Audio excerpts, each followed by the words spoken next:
Well, welcome everybody. I'm so excited. As you know, that our ACE classes for the next few weeks are focusing on our mission partners. And today, our focus is foster care. So we're going to be looking at some of the complexities surrounding foster care, as well as talking about Treehouse and how Treehouse creates opportunity for young people in foster care to thrive. So would like to introduce, thank you for reminding me. Oh, you want to switch it? Do you want to share screen now? Yep. Okay, you want to introduce Marian? That is next up. We have a slide for that.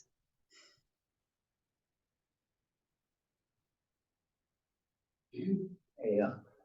Thank you.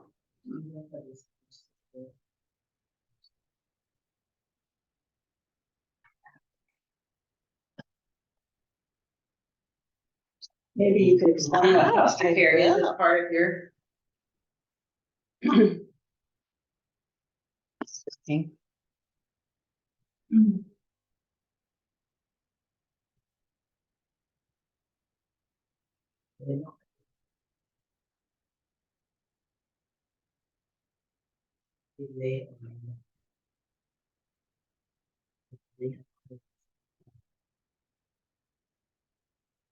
Thank you.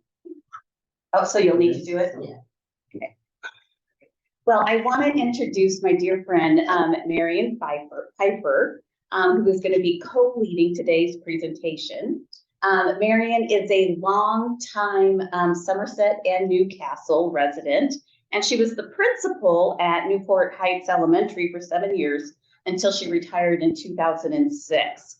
She has 2 adult children and 3 grandkids and a foster son who also experienced the juvenile justice system. What is so cool is that after retirement, Marian started a small volunteer-based nonprofit, Stay Connected, which we're seeing up there.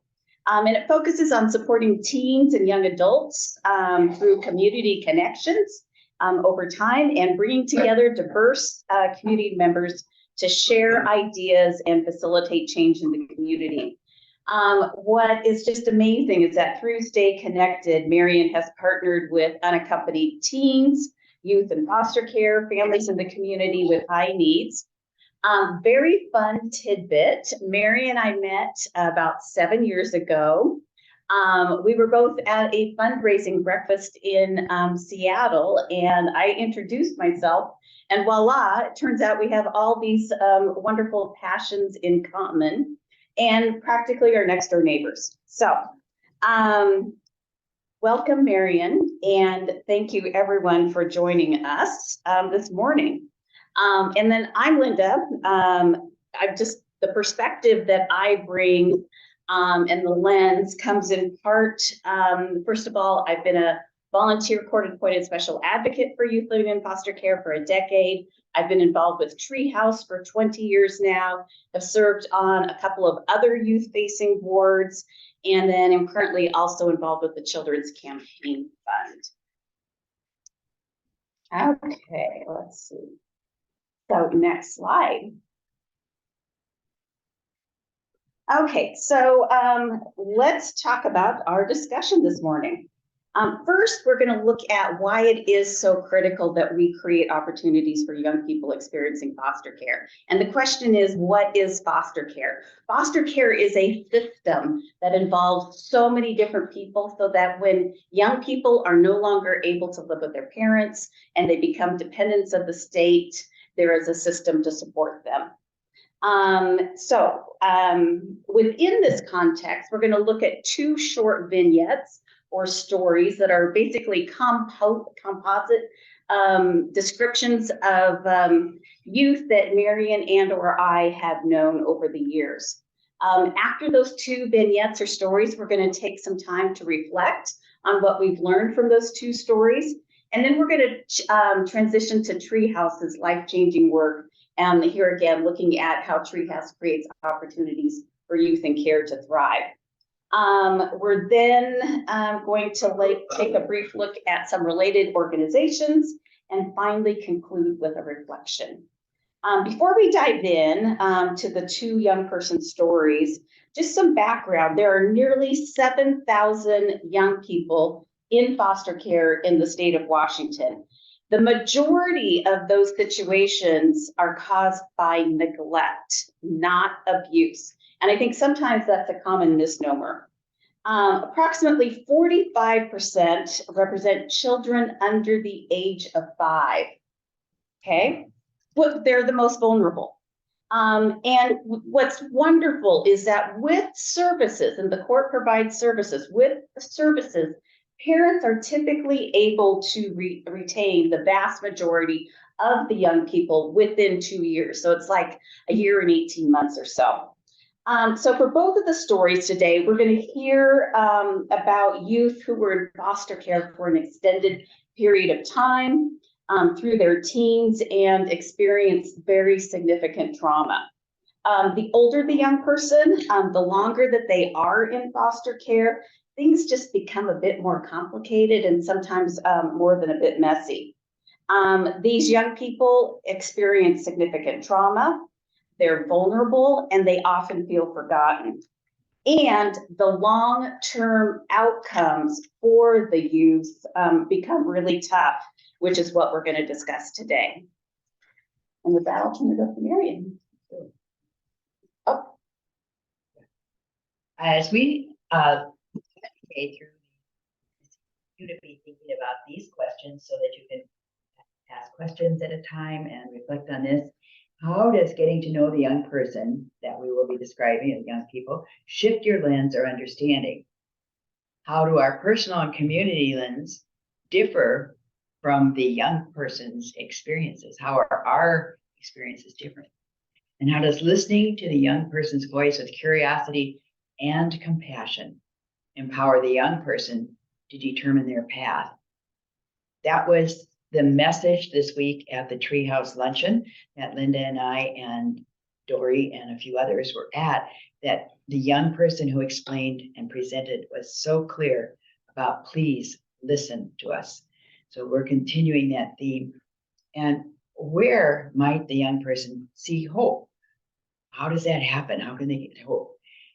But also, what are the systems that either support or create barriers for the young person? Both. Next. So we're going to share a little bit about the community, and the community and systems become the parents. So some adults who were raised in foster care will refer to themselves as state raised. Not a very positive sense. And so what does it mean to be a parent?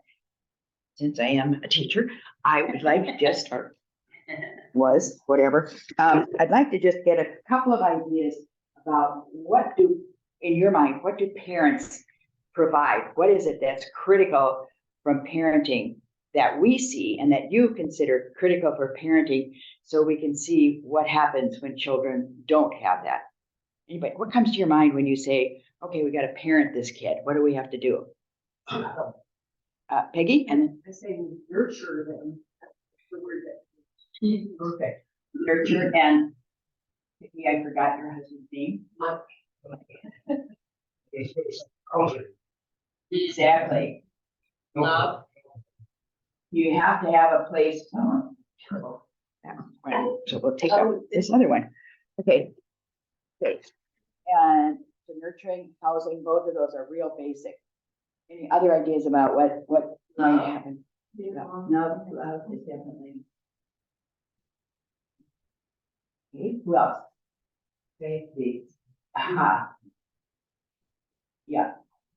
What's the name? Chris has the time for this second. Oh, Chris? You're out there with it? It's sort of the same. I was going to say security. Aha. Yeah. You're there no matter what. Yeah, that is really important. And anything else? 3 meals a day. Yes, the basics. Besides housing, food, and handwriting has definitely deteriorated. Well, unconditional love. Yeah, and that's that. Here, that that doesn't change, right? And I think you'll see that that's a big one. Lots of encouragement. Yep, that goes with that. What are you encouraging them to do? As we encourage young people, what are we trying to get them? Particularly? To be their best selves. Take risks and figure out, yeah, where you're gonna go. What were you saying, Chris, back there? Take risks. Uh-huh. Yep, that you want them to take risks, but, right? Not the wrong kind of risk. But we gotta, yeah, with some boundaries or life saving within that. They are really good at taking risks. Uh-huh. There we go. Okay, I think that gives us an idea to start from. So let me talk about London. Next. London is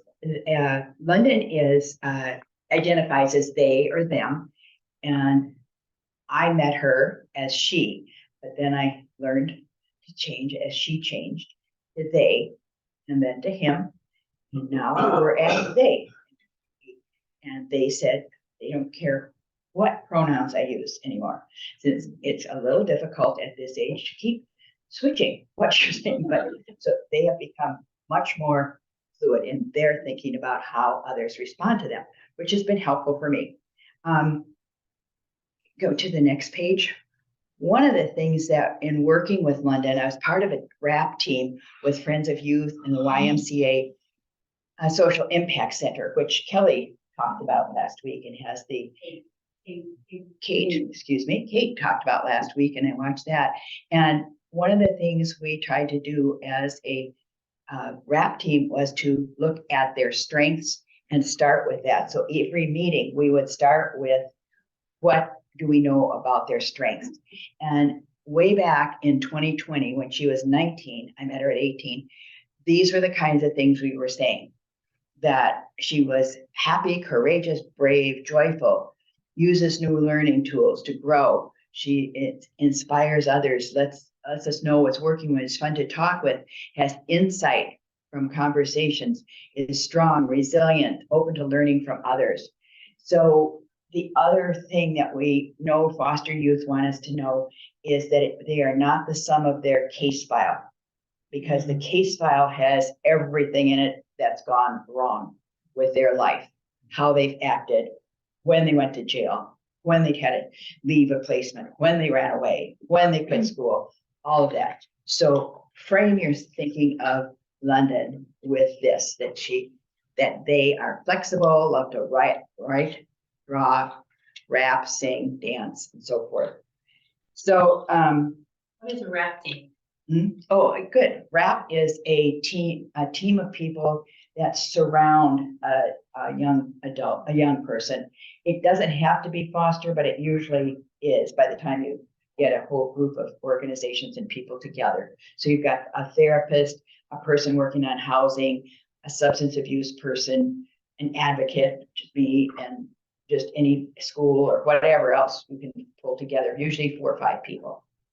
Okay, thanks. Thanks, Dory. That was helpful. Yeah. Okay. So to tell a little bit of her story, her birth family was one of generational heavy drug use and mental health, especially her mother. Her father was incarcerated, and they entered foster care at age 2 and so this is one of those that's hopeful, right? That you hope they can, as Linda described, get out of the foster system with help for the parents. In this case, the parents were not willing to engage and couldn't overcome their own problems, so they did not get care back. So she was entered foster care, and the parents lost their rights at age 2. She was in 4 or 5 different foster homes until she was adopted at age 9. And her younger bio sister was adopted with her. And unfortunately, the adopted father had multiple sclerosis And the mother, as the caregiver for both the two foster children and this husband who became increasingly ill, developed mental health issues herself. And so, but they are already adopted. And the home situation then started to impact the care of children. And the mother started making negative reports to the school. And then the school started making negative reports to DCYF. And so this file started to build about all this terrible behavior. And which we think of what was not there for parenting, then you say, wonder why they're acting out, right? So it's that what happened to you rather than what's wrong with this kid. But a system and parents who are not as knowledgeable may revert to what's wrong with this kid. I can't handle this. What's wrong with them? And so that's what happened. They started labeling. They started on ADHD when they were in elementary school, started on meds, and mother kept reporting more and more behaviors, and finally had them sent to inpatient treatment at about age 12 or so. And so all this is building up this thick case file. At 13, the adoption failed, and she left that home. They left that home. The parents are still, in her mind, the adopted parents are still the parents. That's who she loves. That's who she was with the longest. They died separately, and they still remember all their birthdays, the day of death, everything. They are very emotional around losing those adopted parents because they were there from 9 to 13, which is the biggest chunk of stability that they had. So when they started, adoption failed, and they started going to, in teen years, it's hard to find foster homes. People are like, you look at this case file, they're like, no, I don't think so. So they end up in group homes, small group homes, bigger group homes, sometimes a foster parent with only 1 or 2. They ended up in a foster home with 5 foster kids at different levels of mental health need, ERS, which means the parents, those particular parents could get higher pay because the kids, 5 of them, all had more mental health challenges. So they started running away and were truant from school and ended up being arrested for running away and for being truant. And so ended up in juvenile facilities. And they still talk about the loneliness of being in a facility. During those years, the identity issues started to become more clear to them. And often the foster parents or group home parents were not accepting if they tried to talk about it. So then that would precipitate another run. At 18, she exited foster care. Not a smart move, and because you also lose Treehouse and other supports if you are not active in extended foster care. So, but fortunately, her caseworker, before she left foster care, got them on a disability payment on SSI. And so they had a basic amount, but it's not much. You can't get an apartment or anything. She's homeless. And they reached out to a foster sister who had a home. And that's how I met London. London had known Angie in a foster home and went to live with her. And I had known Angie through Newport High.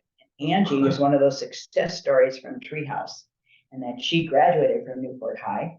She had an educational advocate. Her story until then wasn't much different. I mean, they'd been in a lot of the same things, and her mental health issues were huge. But Newport, Treehouse, advocate, all of these things helped, and Friends of Youth, all kinds of systems helped that person. So yeah, Angie had her saved, and that was interesting because the two of them then said, "This is so much fun. We are just independent young women, and we are whatever, and we can just do what we want." So they would call and they would be laughing and they put me on FaceTime. We just dyed our hair purple. Now we're going to go do this. But then this extended into heavier use of alcohol, marijuana, and eventually in those party circles, getting into some hard drugs. So that's led to a big issue. By this time, London was working with a therapist and deciding who to be, going through these stages. And so that's where the therapy became really critical. And usually what happens is the therapist leaves and they're in an organization and they choose to leave to another place. This particular therapist had a baby and then reached out to London and came back to work with him. So they now have the same therapist that they started with at 18 and had for 2 years and then not for a year and a half, and now have the same therapist, which is making a huge difference towards stability. Finally, they have stability with housing through Home at Last, which is through the YMCA, and they have a RAP team, and they are currently housed. They have friends, a Lime scooter. They go around on a Lime scooter all the time, and they love to cook meals, and just completed a month-long substance abuse for fentanyl. So this has been a scary process for me, but I have learned a lot because I had no idea. And young people who've been through all this are really open. You learn way more than you ever wanted to learn about they share everything. It just kind of spills out, and so I've tracked as they go from high on fentanyl, worried about this, worried about friends and friends dying, and having Narcan and all. So now they're looking at wanting to get their GED, get a job so they have a little more money, and wanting to bring her bio sister from Tennessee to live with her. So there are positives right now, and it's very exciting after 4 years to see that these things are gradually falling in place.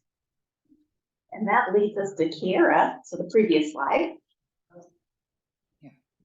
No, other way. So we're just going to Oh, cover back a to you. summary Yeah. here. This 16-year-old knows her voice. She is extremely observant. She greatly enjoys little kids. She's artistic. She's very proud of her identity as a Black young woman. She entered the foster care system at age 6 due to neglect.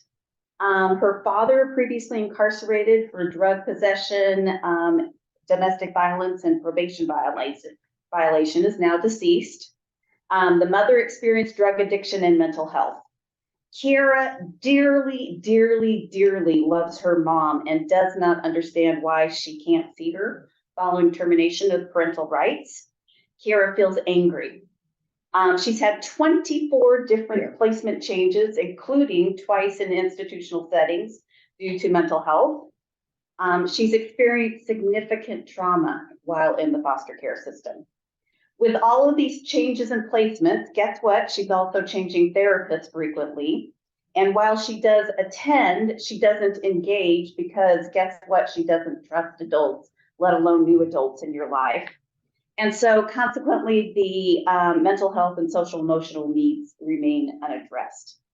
Consequently, over the 10-year period, she's literally had many, many hundreds of adults in her life, everywhere from school staff at many, many schools, social workers, mental health professionals, court professionals, residential care staff, foster parents, and more. Consequently, that anger is real and understandable, and as I mentioned, she does not trust adults. With frequent school changes, she's 2 grade levels behind, has a terminated pregnancy, and today she wants to re-engage with school, which is beautiful, absolutely beautiful. She's a bit behind and she wants help. So that's all fantastic. Next slide. It's Marian. Okay, so I think you can, there you go. So there's significant disproportionality if we look at, for example, with London, LGBTQIA are 2 to 4 times the level of representation. They get in foster homes and the foster homes say, nope, we're not going to deal with this. And Black children are twice as likely, and Native American are 3 times as likely to be placed in care. We look back on what are the systems, you can imagine, what are the systems that are causing this disproportionality, and the poverty and housing issues underlying some of those situations are a big part of it. So the young person's experience is 80%, especially those that come through longer term, significant mental health issues. And in fact, they are diagnosed with PTSD and twice the rate of war veterans. I mean, it's like they have been through so much and things trigger them. And you don't always know what it will be, but it's that, and that risk of substance abuse and addiction is so high. School changes and special education. I mean, they put them in special education so that they have another support team, but kids don't like to be labeled with special ed and IEP. So then they need the support, but they haven't got this, and multiple systems involved. So they have the courts, they have the courts for foster and adoption and watching where they are, but they also have courts for their infractions and ending up in juvenile hall, and all of those things are there. And then we have the juvenile care system, we have the school system, we have therapy system, we have advocates, we have people reaching out. But as you said up here, their hunger is for stable, positive relationships, but instead they end up with harmful relationships and sexual experiences that are very, very harmful. Okay. Oh, frustration. So the poverty, as they get to be young adults, 18 to 21, if they stay in foster care to 21, the poverty during their 20s is huge. And then the housing insecurity, I'm surprised. I mean, that must be because they're counting the young kids, because the 33% of 18 to 23 and that 25 is, I'm sure, higher than 33%. So they're counting, don't know, right? 25% of incarceration, which is also the foster care to prison pipeline. And I think we've heard about that through your work here at the church as well.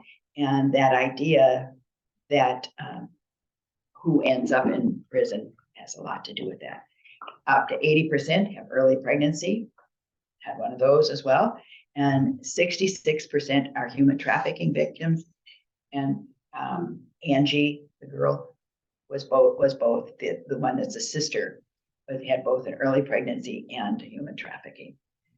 So it's tough, lots of outcomes that are very difficult to hear about, but then we remember how, as we look at them as a person, what they're like.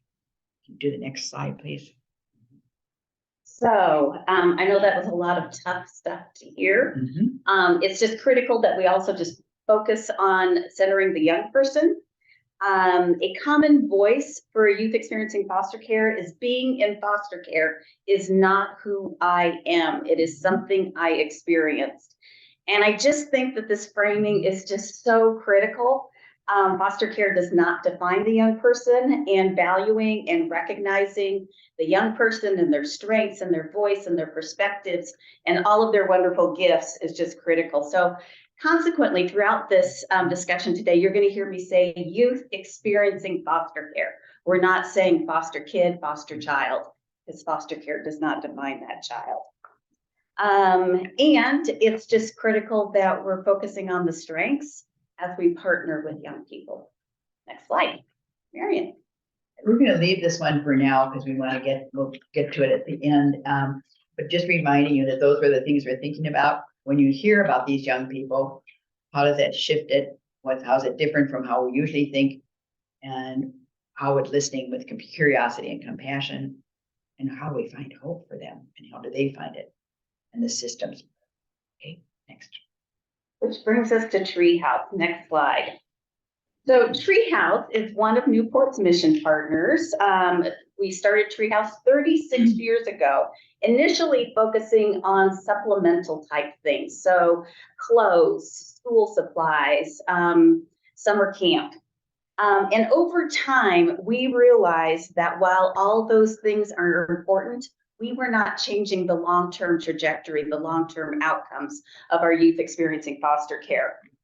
So consequently, today, our vision is, as you see up here, every young person impacted by foster care determines their own future and builds the life of their dreams.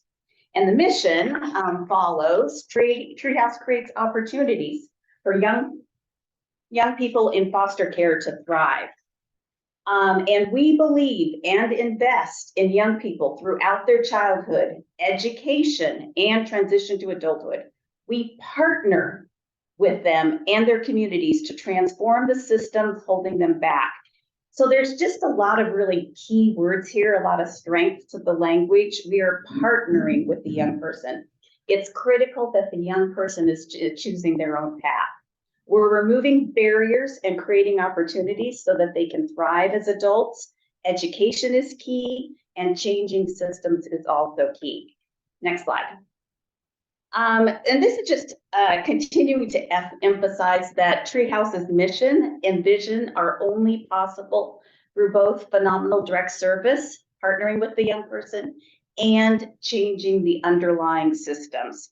The barriers that are experienced by the young people are just too significant. Next slide.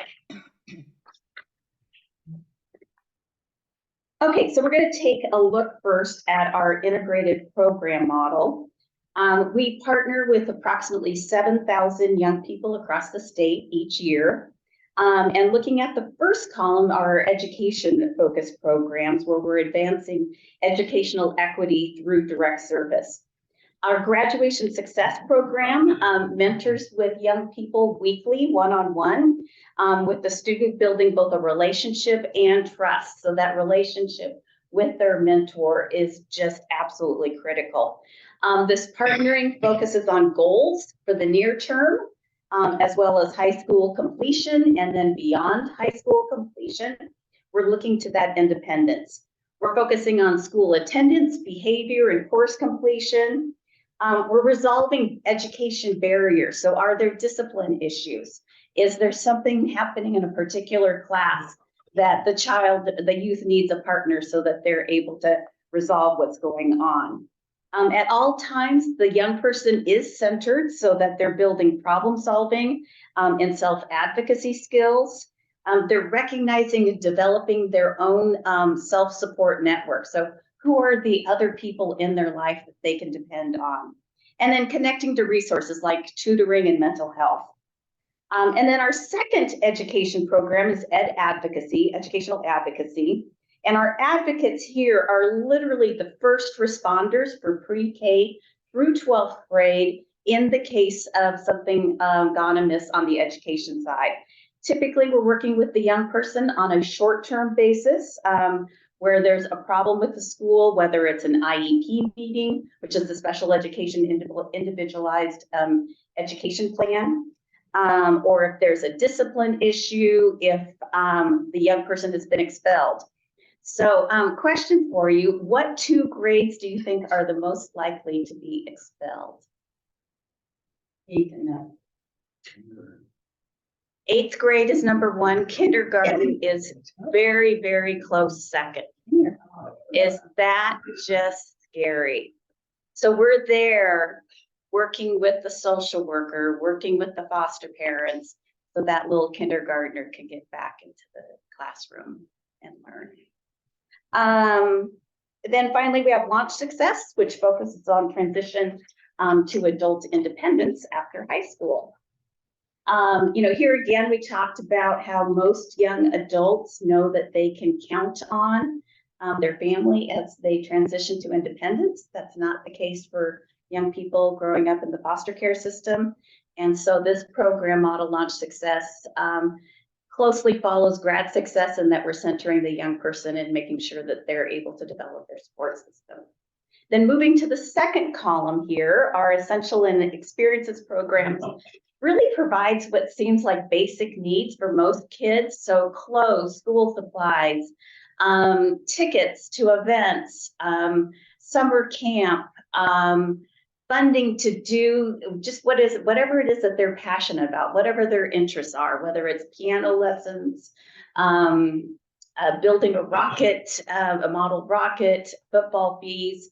It's just those life experiences. We want our young people to have similar experiences as their peers. Those opportunities are critical. Let's see, and what we look at overall is that these experiences are critical in terms of building relationships, having the young person explore, and encourage a school engagement. Next slide. Linda, just a note there, you had driver's assistance. Yes, So yes. that becomes late in high school a huge issue. And that's like, how do I get a driver's license? And even if you're in foster care, you as a foster care parent cannot insure them. So it becomes, I had a foster son from 14 to 18. Well, he still is my foster son, but we could not insure him. And so this was one that Mockingbird and Treehouse worked for, and they now provide that. So you can get your license and have insurance that will, you can drive legally and not get in trouble, because that's what you do. You drive anyway, you drive friends' cars, and you get in trouble. So that's a big one for teens. Very important. Okay, next slide. Oh, I sort of cut it. Okay. This one is phenomenal. So we started graduation success just in King County in 2013. So at that point in time, we were entirely King County focused. Over the last 11 years, we have gradually expanded across the state. And this statewide presence is just so important because the foster care system is a statewide program, and our young people in Spokane are likely to be moved here. The young people in King County are just as likely to be moved to Walla Walla. So in 2012, or I should also say that today we're partnering with approximately 2/3 of the eligible high school youth in foster care across the state. And we are continuing to expand so that we do partner with all of those young people. But back in 2012, when we were just in King County and just starting Grad Success, the graduation rate on a statewide basis was 36%. Over this last 11 years, that rate has increased to 53%. Here again, keep in mind that we're not partnering with all of those young people. We're about 2/3. That's a 17-point increase over a little over a decade of the 4-year graduation rate. Pretty phenomenal. This is for all youth in foster care, All not youth. just the Treehouse. Correct. Yep, so it's apples and oranges, not a comparable, yeah. So in addition, 19% of young people in foster care actually continue forward to a 5th year in high school. When you think about the level of disruption that they've experienced, totally understandable that it might take an additional year to graduate, right? And the vast majority of those young people do go on to get their high school diplomas. We know that grad success is absolutely effective when we're able to maintain that contact with the young person. Next slide.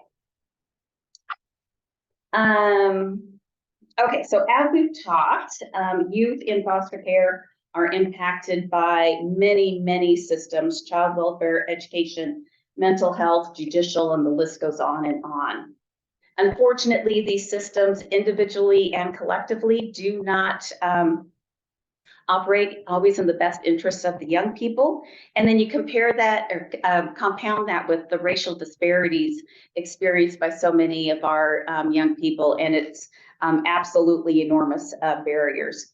We are committed at Treehouse to changing that and eliminating systems change barriers.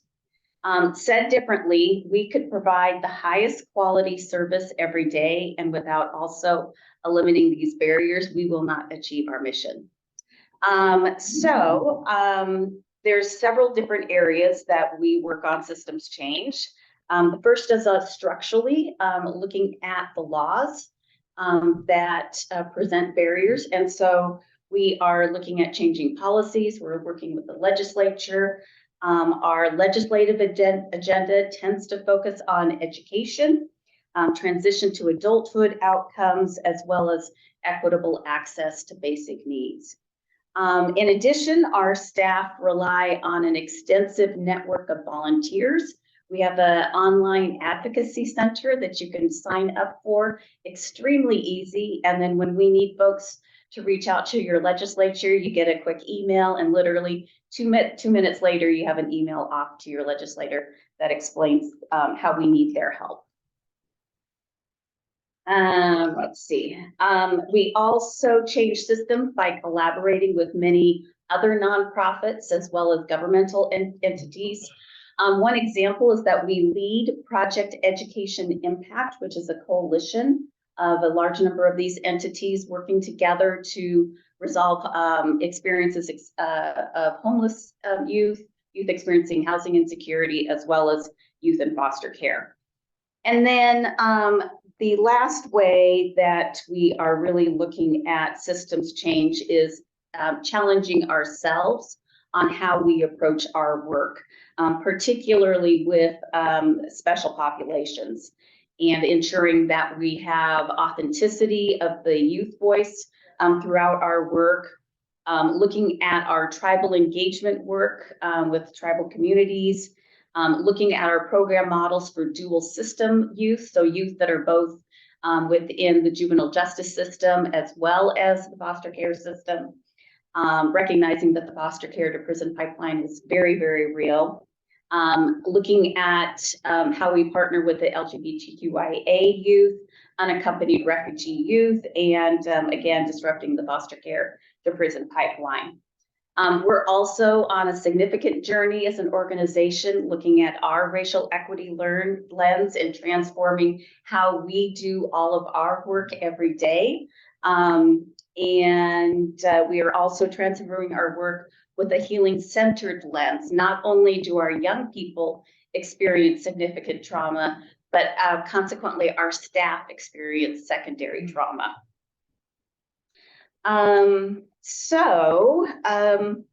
Let's see.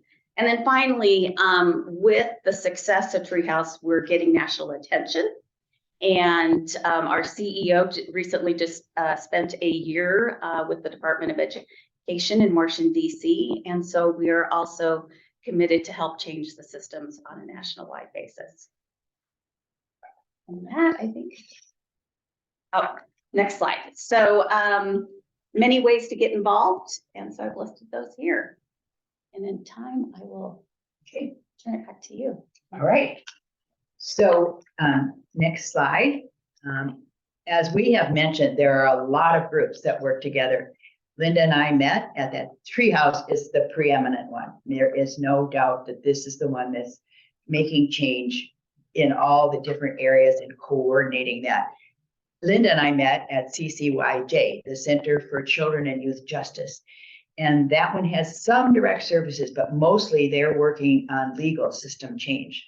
So Bobby Bridge was the juvenile judge for years, and she started this to look at the juvenile system for youth and to see that. Mockingbird is in the same building with Treehouse down there in South Rainier, and it is also an advocacy and also engages the youth. It's they're youth-driven, foster youth-driven as to what needs to be changed. And Linda and I have been to those, and that's where we were just so hit about they describing that case file and how when you open the case file, all you see is negative. And then the YMCA Social Justice Center, with all their therapy, they are preeminently qualified in that area, and do housing, and they have some other connections to funding for youth, for college and things. Friends of Youth, Youth Eastside Services, Child Haven that Peggy knows about, right? And another with a lot of trauma for young children, especially big brothers, big sisters, college success, and multiple mentoring programs and just groups that help make sure that young people feel heard. Okay. Then there's also all the systems, the DCYF, the Department of Children, Youth, and Families that coordinates all this. And then, so we all have to work with them to understand what's to be needed. And then Linda has been a court-appointed special advocate, and I have had the privilege of working with some of them, not Linda particularly. They are amazing. And then the juvenile court system has a new program, or fairly new program, called the Partners for Youth Justice, so that they use diversion for young people and try and get them connected with more positive support so they don't get a criminal record. And then all the school districts now have McKinney-Vento, which originally started for homeless, but is now includes foster youth and unaccompanied young adults. When you become unaccompanied at 15 or 16, you don't usually enter the system. And instead, you're just out there floating from couch to couch. The legislature, College Success Program, to help youth get college. They're amazing that what they have accomplished in making sure all young people have the opportunity here in Washington State. Then the youth involvement, that youth voice, is becoming more and more clear that that needs to be part of it. Mockingbird and Treehouse lead the way on how they engage the youth. And then colleges now have some programs to help. And then there are lots of others that you may be involved with as well. Okay, next. Okay, at this point, we're going to do a little reflection. And this is to kind of bring us back and prepare us for our service, which is next. And this is called The Ministry of Presence. And it was written by Henri Nouwen. And he was a Dutch pastor and philosopher. And he is very inspiring. So if we could turn, we're going to do this as a read, share aloud. And then we're going to, I have copies of it for you if you'd like. Okay, next. Okay, so I'm going to start with that first one. Then we're going to ask volunteers for each of the stars to read it slowly. And Linda will finish with the last one. Okay. And Should we just kind of go in order, so you know? Sure, that'd be great. I don't, We'll yeah. start with Bill and go on. Okay, great. More and more, the desire grows in me simply to walk around, greet people, enter their homes, sit on their doorsteps, play ball, throw water, and be known as someone who wants to live with them. It is a privilege to have the time to practice this simple ministry of presence. Still, it is not as simple as it seems.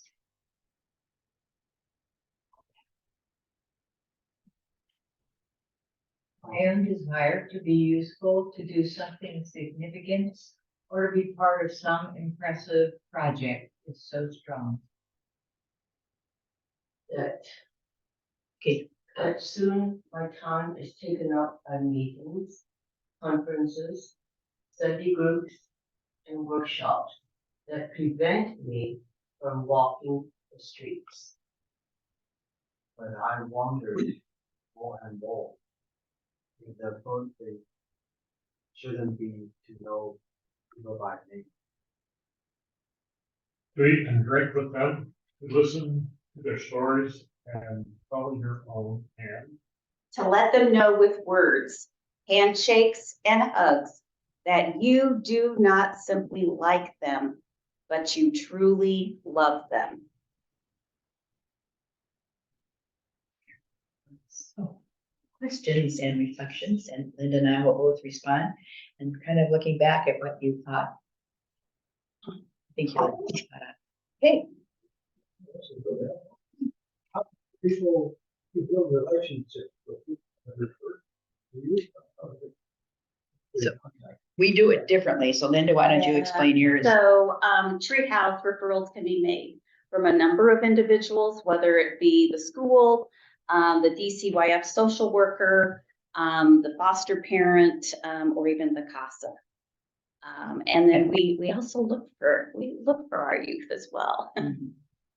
And CASA is that court-appointed special guardian, which Linda is and has been. And those are very helpful because they know the resources and they help connect the young people. So I worked with, one of my first experiences was with a CASA who was just so caring and stuck with 3 young children that I knew and helped me understand how this all worked. For my organization, we started with youth from South Bellevue, from the Newport Hills area in the transitional housing, and reached out to those young people that we knew. There was a group of us that were volunteers, and we knew them because the parents who joined me, their kids grew up with them, and we knew they were at risk as they got to high school. And so we reached out to them, and then they refer other youth to us. So they'll say, okay, do you know so-and-so? Can you help this one? Can you go to school with that one with an IEP? Can you help this one? Can you help with housing? So it kind of organically grows, but we're very small. And so we just kind of do it. But it's organic to kids. Once kids trust you, they will say, you know, could you help my friend? You know, that's how I met London. Okay. Yeah, thank you.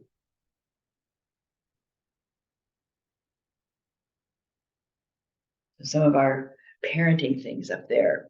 Did any of those really strike you as you heard about these 2 young people, London and Kira? Sounds like taking risks is something they're good at. Very good at. Yes. Yes. But maybe boundaries is something they're not so good at. And people are trying to set boundaries for them, but sometimes the boundaries are also not acceptable because the group home parents or the foster parents have their own vision of this is what you will do. So their voice is no. And you know that with teenagers, you better be ready to negotiate. And each young person kind of needs their own set of boundaries. It's a little different. So I watch my 3 grandsons now in teen years. I'm like, good job, my daughter dear, because you know, they kind of have to negotiate what those are, some bottom lines, but so yeah, boundaries are, but now when they're out on their own, then the boundaries are the criminal justice system. And they're ready to push those. Good point. I'm just in awe of what both of you have done because it takes so much more patience and understanding and empathy and compassion than I can even imagine. And I'm just in awe of what you've both done. Ditto. We've learned so much. And there's so much more to learn. Yes. It's a long, long journey, but and thank you. So, and thank you Thank you everyone for coming today. It's just it's always an honor to be able to share. So thank you for You guys. thank you.